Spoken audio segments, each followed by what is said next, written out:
Selon le livre Guinness des records, le livre le plus vendu de tous les temps est la Bible chrétienne. Il est impossible de savoir exactement combien d'exemplaires ont été imprimés, mais des recherches menées par la Société biblique britannique et étrangère en 2021 suggèrent que le nombre total se situe probablement entre 5 et 7 milliards d'exemplaires. Cependant, aujourd'hui, de nombreuses personnes rejettent la Bible, pensant qu'elle est dépassée et qu'elle n'est plus pertinente au XXIe siècle. Comment un livre écrit il y a des milliers d'années peut-il nous révéler quelque chose sur notre monde moderne ? Dans cette émission du Monde de demain, j'aborderai la question suivante. La Bible est-elle pertinente de nos jours ? Et je vous donnerai 4 raisons faciles à comprendre pour lesquelles elle l'est. Des raisons qu'aucune personne rationnelle ne peut contester. De plus, je vous offrirai notre cours de Bible du Monde de demain, absolument gratuit. Alors assurez-vous d'avoir de quoi noter nos coordonnées. Restez à l'écoute, car je reviendrai dans 5 secondes pour vous donner 4 raisons irréfutables pour lesquelles la Bible est un livre pertinent pour aujourd'hui.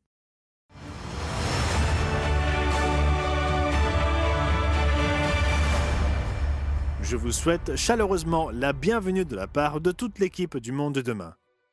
Nous sommes heureux de vous avoir avec nous aujourd'hui. Je vous le demande, le best-seller de tous les temps est-il pertinent dans notre monde actuel ? Après tout, n'a-t-il pas été écrit il y a des milliers d'années ? Quelle signification peut-il avoir pour vous aujourd'hui ?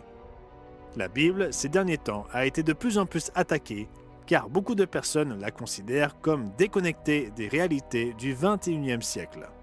Cette idée vous a peut-être déjà traversé l'esprit, mais dans cette émission, je vais vous montrer pourquoi c'est une pensée erronée et je vais vous en donner 4 raisons indiscutables. Commençons. La première raison est la suivante. La nature humaine est la même depuis toujours.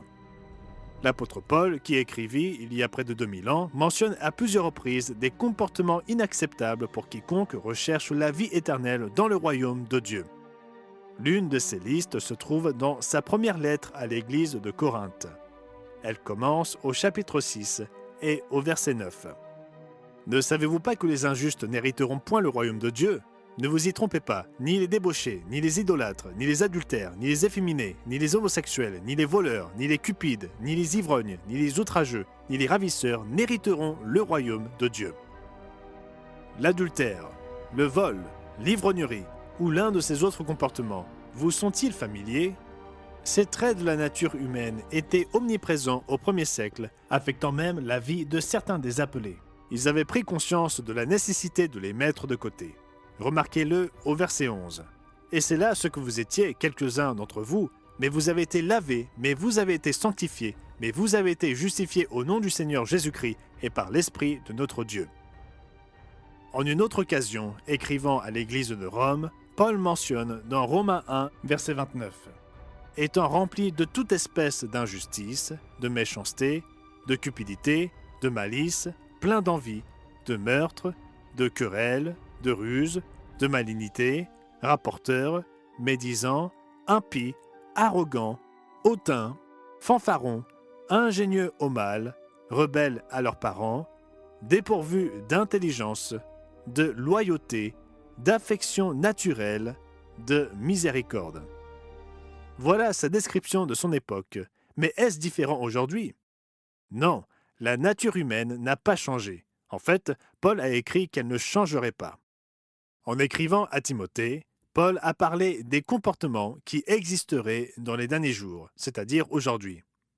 Dans 2 Timothée 3, versets 1 à 5. « Sache que, dans les derniers jours, il y aura des temps difficiles, car les hommes seront égoïstes, amis de l'argent, fanfarons, hautains, blasphémateurs, rebelles à leurs parents, ingrats, irréligieux, insensibles, déloyaux, calomniateurs, intempérants, cruels, ennemis des gens de bien, traîtres, emportés, enflés d'orgueil, aimant le plaisir plus que Dieu, ayant l'apparence de la piété, mais reniant ce qui en fait la force. Éloigne-toi de ces hommes-là. » Paul avait-il raison en prédisant notre époque ? Voyons-nous une différence entre son époque et la nôtre ? Notez les similitudes entre les comportements du premier siècle et ce que Paul a prédit pour notre époque aujourd'hui. Qui pourrait contester que ce que Paul a prédit pour notre époque est différent de ce que nous voyons tout autour de nous?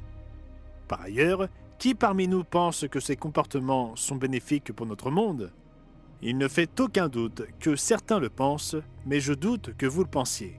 La plupart des gens rationnels reconnaissent que les enfants rebelles, les calomniateurs, ceux qui sont remplis d'orgueil ou qui sont des traîtres, et ceux qui sont cruels, insensibles et qui ne pardonnent pas, nuisent à la société. La Bible n'est peut-être pas aussi dépassée que certains le pensent. Non, la nature humaine est la même de nos jours qu'il y a des milliers d'années. Que vous soyez d'accord pour dire que la nature de l'homme est bonne ou mauvaise, le fait qu'elle n'ait pas changé est indiscutable.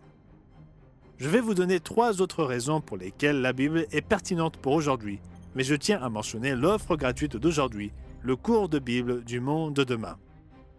Et quand nous disons qu'il est gratuit, c'est vraiment le cas. Lorsque vous appelez le numéro qui s'affiche sur votre écran, vous serez mis en relation avec un opérateur qui sera heureux d'accepter votre demande sans même faire allusion à un quelconque don. Appelez donc le numéro ou rendez-vous sur notre site internet mondedemain.org et découvrez à quel point la Bible est pertinente dans votre vie quotidienne. Et quand je reviendrai, je vous donnerai 3 autres raisons indiscutables pour lesquelles le livre le plus vendu au monde continue de répondre aux questions les plus importantes de la vie. Pour bénéficier de l'offre gratuite d'aujourd'hui, si vous habitez les Antilles-Guyane, appelez le 06 96 800 701. Et si vous habitez en Haïti, appelez le 509 46 59 93 82. Notre publication claire et concise vous aidera à comprendre les vérités essentielles issues des pages de la Bible. Si vous appelez pour la première fois, vous recevrez également un abonnement annuel gratuit à la revue du monde de demain. 6 numéros inspirants traitant de l'actualité, de la science et de la culture moderne vous aideront à donner un sens à votre monde selon une perspective biblique. Appelez dès aujourd'hui et rejoignez les millions de personnes dans le monde entier qui se tournent vers le monde de demain pour y puiser la vérité, l'essence des prophéties et l'espérance en cette période de confusion. Appelez dès aujourd'hui au rendez-vous sur mondedemain.org.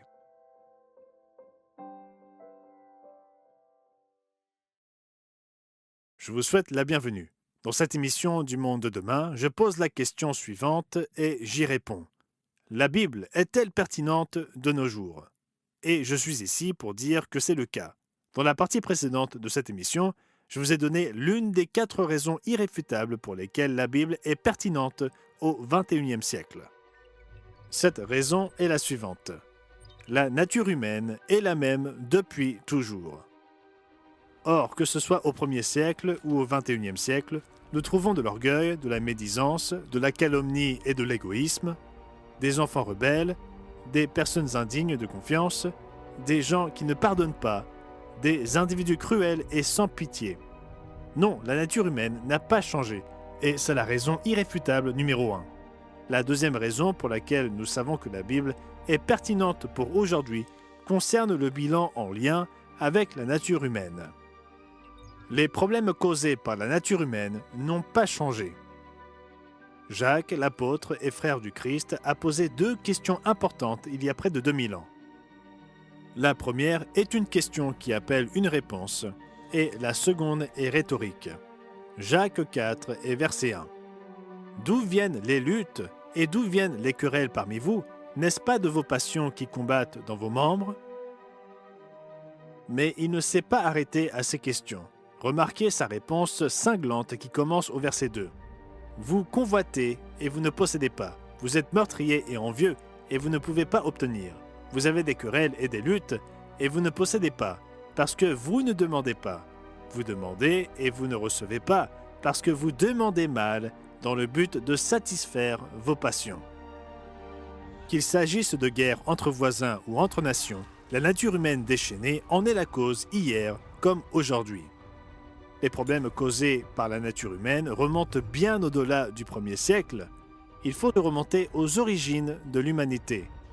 Dans le premier livre de la Bible, au chapitre 2 de la Genèse, nous lisons que nos premiers parents furent mis à l'épreuve au sujet de 2 arbres.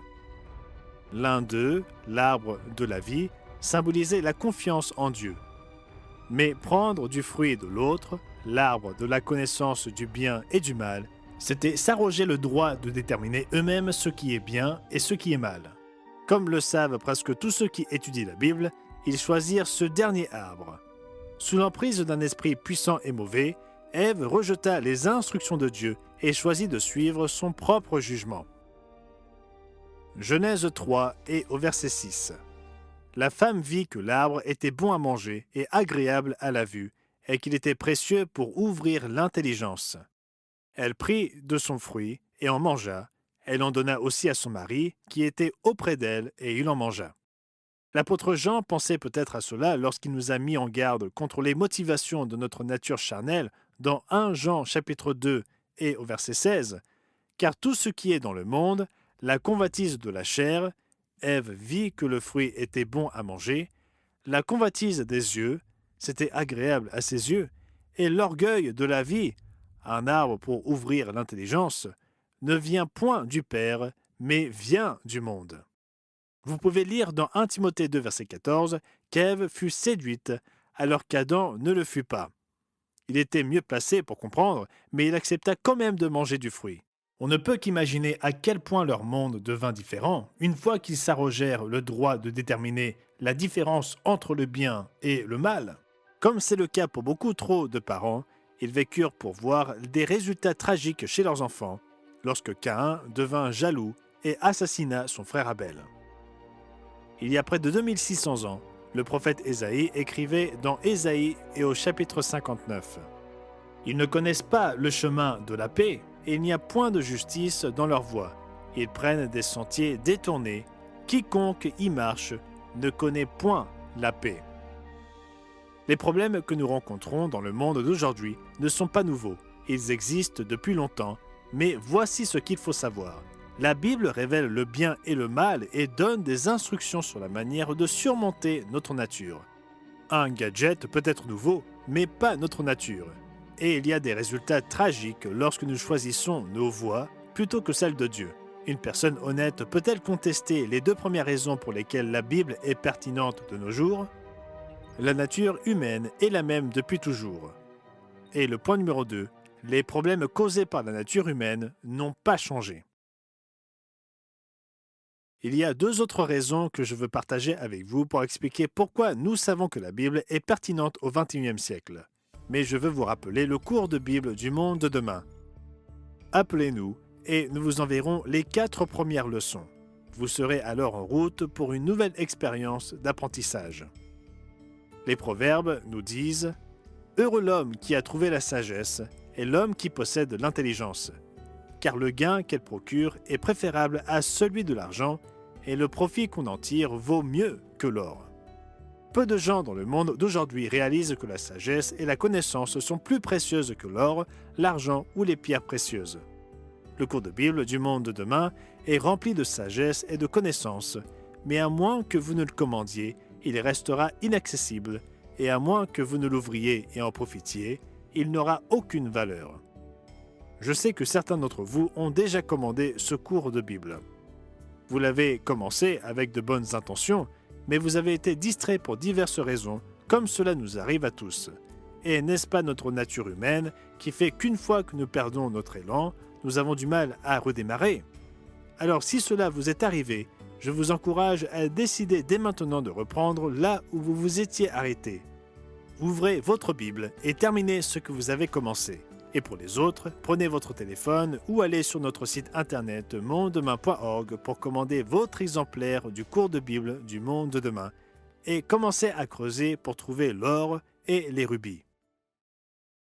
Lorsque je reviendrai après cette courte pause de 15 secondes, je vous donnerai une 3e raison pour laquelle la Bible est pertinente en ce 21e siècle.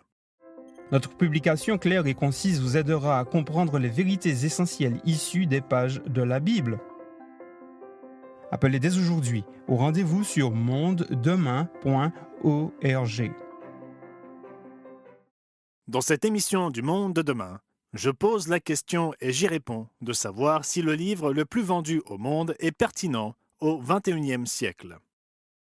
Beaucoup pensent que la Bible n'est plus pertinente, mais ce n'est pas ce que révèlent les faits.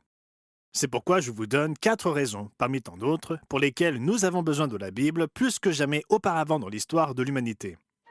Jusqu'à présent, j'ai donné 2 faits irréfutables expliquant pourquoi la Bible est aussi pertinente aujourd'hui qu'elle l'était il y a 2000 ans et plus. Les voici. La nature humaine est la même depuis toujours. Et numéro 2, les problèmes causés par la nature humaine n'ont pas changé. Voyons maintenant une 3e raison.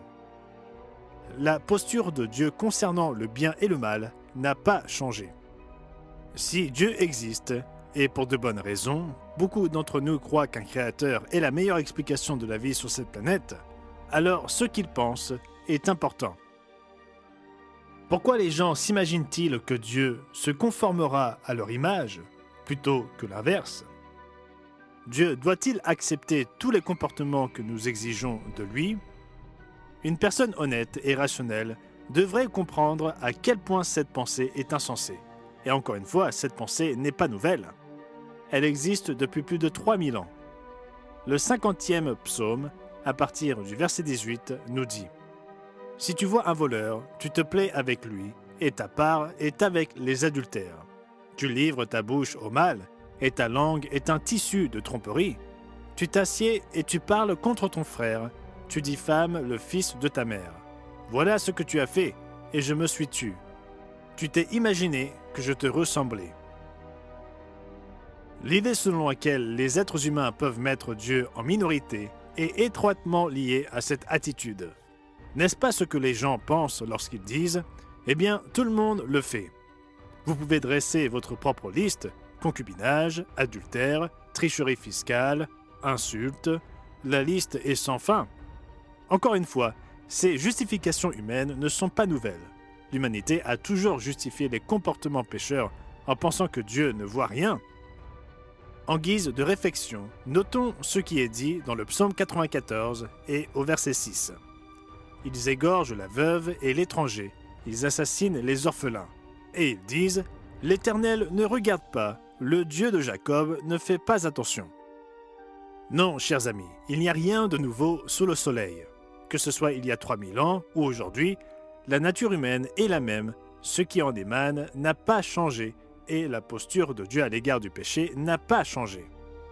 Remarquez comment Dieu répond à ceux qui sont si stupides qu'ils pensent que Dieu ne remarque pas ce qu'ils font. Le voici au verset 8.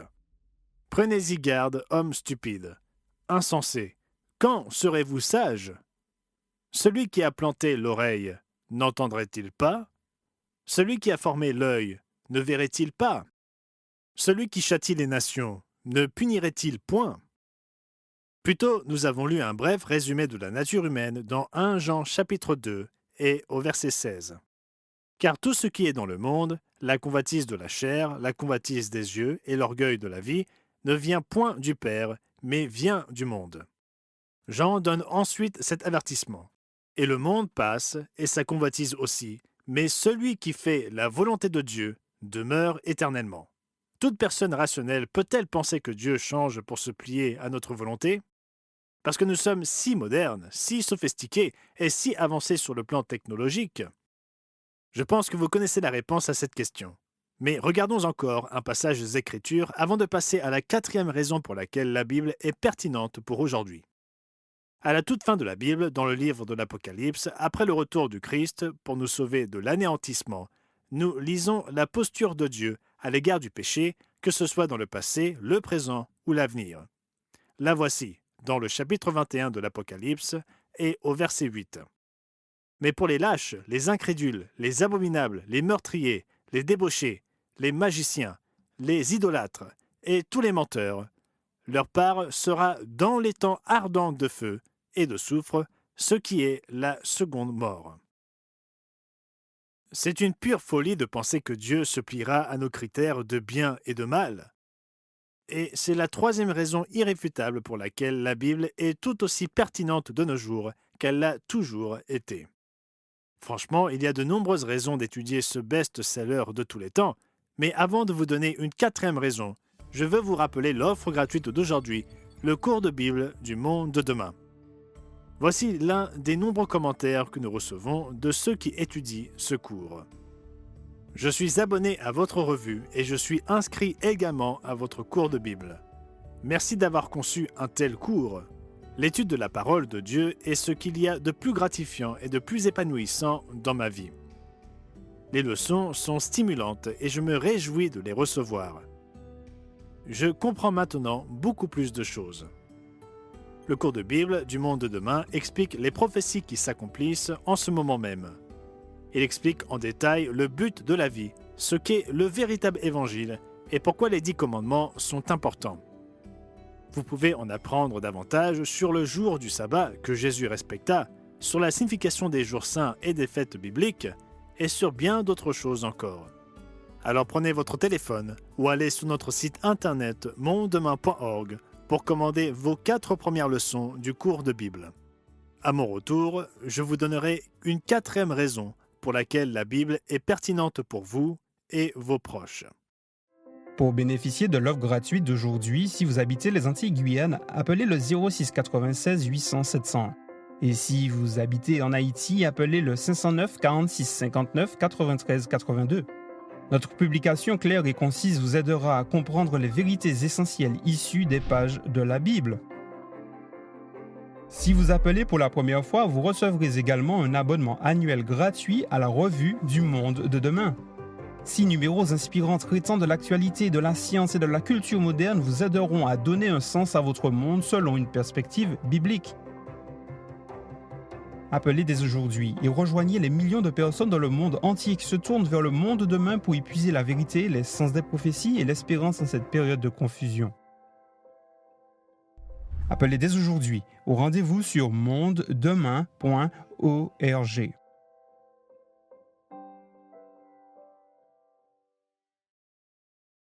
Aujourd'hui, nous avons répondu à la question de savoir si la Bible est pertinente pour l'homme du XXIe siècle. Jusqu'à présent, j'ai donné 3 raisons irréfutables pour lesquelles le livre le plus vendu au monde est important pour vous et vos proches. Numéro 1. La nature humaine est la même depuis toujours. Numéro 2. Les problèmes causés par la nature humaine n'ont pas changé. Numéro 3. La posture de Dieu concernant le bien et le mal n'a pas changé. Il existe de nombreuses autres raisons pour lesquelles la Bible est pertinente aujourd'hui, mais examinons maintenant une 4e raison. Numéro 4. Le but de la vie n'a pas changé. Aujourd'hui, rares sont les personnes qui comprennent pourquoi elles sont nées. Comment le pourrait-elle donc, alors qu'il règne dans notre monde une telle confusion religieuse, avec tant d'idées différentes sur la vie après la mort, ou même sur l'existence d'une vie au-delà de la mort? Hélas, nombre d'entre elles ne se soucient pas assez de trouver la réponse, et celles qui s'en soucient, le plus souvent, ne savent pas identifier la bonne source de la réponse. Les Écritures révèlent qu'un être spirituel puissant a trompé le monde entier. Et cela inclut la plus grande religion de la planète, le christianisme. Ouvrez la Bible et lisez Apocalypse 12 et au verset 9. Et il fut précipité le grand dragon, le serpent ancien, appelé le diable et Satan, celui qui séduit toute la terre. Il fut précipité sur la terre, et ses anges furent précipités avec lui. Remarquez que Jésus a dit que le premier signe menant à la fin de cette ère et à son retour serait le faux christianisme. Notez-le et vérifiez-le par vous-même. Matthieu chapitre 24 et versets 3 à 5. Dis-nous quand cela arrivera-t-il et quel sera le signe de ton avènement et de la fin du monde. Jésus leur répondit, prenez garde que personne ne vous séduise, car plusieurs viendront sous mon nom, disant, c'est moi qui suis le Christ, et ils séduiront beaucoup de gens. C'est pourquoi nous vous proposons gratuitement notre cours de Bible du monde de demain. Il traite du but que Dieu a pour vous et moi. Ce but n'a pas changé depuis le tout début, mais peu de gens acceptent de le comprendre aujourd'hui. Satan a trompé les gens en leur faisant croire quelque chose de très différent au sujet de la récompense extraordinaire que la Bible offre réellement. Franchement, mes amis, il est étonnant de voir à quel point la plupart des chrétiens peuvent être trompés au sujet du livre auquel ils prétendent croire. Considérez ce passage des Écritures dans Daniel chapitre 7 et le verset 27, où il est question du futur règne du Messie. Le règne, la domination et la grandeur de tous les royaumes qui sont sous les cieux seront donnés au peuple des saints du Très-Haut. Son règne est un règne éternel, et tous les dominateurs le serviront et lui obéiront. Soit dit en passant que lorsque les Écritures utilisent le terme « saint », il ne s'agit pas de ceux qui ont été béatifiés par un organisme religieux quelconque. Il s'agit simplement des serviteurs de Dieu, des gens ordinaires comme vous et moi, qui sont conduits par l'Esprit Saint, qui ont l'Esprit du Christ qui habite en eux. Mais ici, dans ce passage de l'Ancien Testament de Daniel, nous lisons que les royaumes de ce monde seront pris en charge par le royaume de Dieu. Passons maintenant au Nouveau Testament, à l'Apocalypse, au 20e chapitre et au verset 4, où l'on décrit cette même époque à venir. « Et je vis des trônes, et à ceux qui s'y assirent fut donné le pouvoir de juger. Et je vis les âmes de ceux qui avaient été décapités à cause du témoignage de Jésus et à cause de la parole de Dieu, et de ceux qui n'avaient pas adoré la bête ni son image, et qui n'avaient pas reçu la marque sur leur front et sur leurs mains. Ils revinrent à la vie, et ils régnèrent avec Christ pendant 1000 ans. » Oui, les serviteurs de Dieu régneront avec le Christ pendant 1000 ans. Mais où ? Laissons le livre de l'Apocalypse nous répondre à cette question, chapitre 5, versets 9 et 10. Et il chantait un cantique nouveau en disant « Tu es digne de prendre le livre et d'en ouvrir les sceaux, car tu as été immolé et tu as racheté pour Dieu par ton sang des hommes de toute tribu, de toute langue, de tout peuple et de toute nation, les serviteurs de Dieu qui seront ressuscités lors du retour du Christ. Tu as fait d'eux un royaume et des sacrificateurs pour notre Dieu, et ils régneront sur la terre. » Quelle différence avec le concept du ciel en tant que récompense, où l'on tourne en rond sans rien faire. Non, le but de la vie va bien au-delà de ce qui est enseigné lors du culte religieux typique du dimanche matin. Tout est dans la Bible pour ceux qui sont appelés par Dieu et qui sont prêts à le chercher. C'est pourquoi nous vous proposons notre cours de Bible du monde de demain. Il vous aidera dans votre recherche de réponses que vous ne trouverez nulle part ailleurs. Alors commandez votre première série de 4 leçons avant d'oublier. Rejoignez-nous la semaine prochaine lorsque Wallace Smith, Ron Mechner et moi-même vous présenterons d'autres vérités tirées des pages de la Bible. À la semaine prochaine. Pour bénéficier de l'offre gratuite d'aujourd'hui, si vous habitez les Antilles-Guyane, appelez le 0696 800 700. Et si vous habitez en Haïti, appelez le 509 46 59 93 82. Appelez dès aujourd'hui et rejoignez les millions de personnes dans le monde entier qui se tournent vers le monde de demain pour y puiser la vérité, les sens des prophéties et l'espérance en cette période de confusion.